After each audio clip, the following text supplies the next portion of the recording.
there are some really important terms that you should know and we should agree on throughout the course. Why? Because I'm going to refer to these almost constantly. Every single scenario, every single module, almost every slide will have some reference to one of these bits of terminology.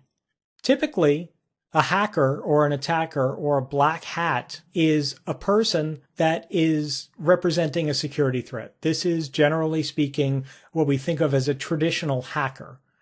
Matthew Broderick in War Games is a great example of this. The person that's actually presenting a security threat. The word hacker sometimes gets used in different contexts. Attacker is also a very, very common bit of terminology, and black hat is almost always questioned on different certification examinations what a black hat is. A black hat is an attacker. On the other hand, an ethical hacker or a white hat is someone who uses very similar techniques, very similar approaches and almost identical tool sets, but instead of penetrating a system for ill-gotten gains or trying to extort or trying to steal money, this ethical hacker is actually doing the same type of thing in a good way or for good purposes. They're doing this so that they can identify vulnerabilities and issues and flaws and hopefully fix them before they become issues. At the same time, an ethical hacker also tends to go through systems after an incident to determine what the methods of attack were and prevent them in the future. So we have the white hat and the black hat. We have the ethical hacker and the hacker. Those are two sides of the same coin. And then vulnerability, threat, and countermeasure really kind of go together nicely.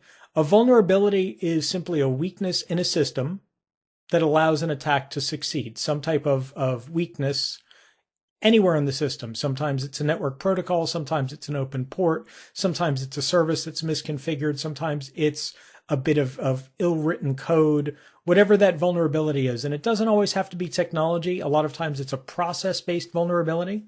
So, for example, approving a system for implementation or approving an employee's access to a sensitive system. Those are process-based vulnerabilities.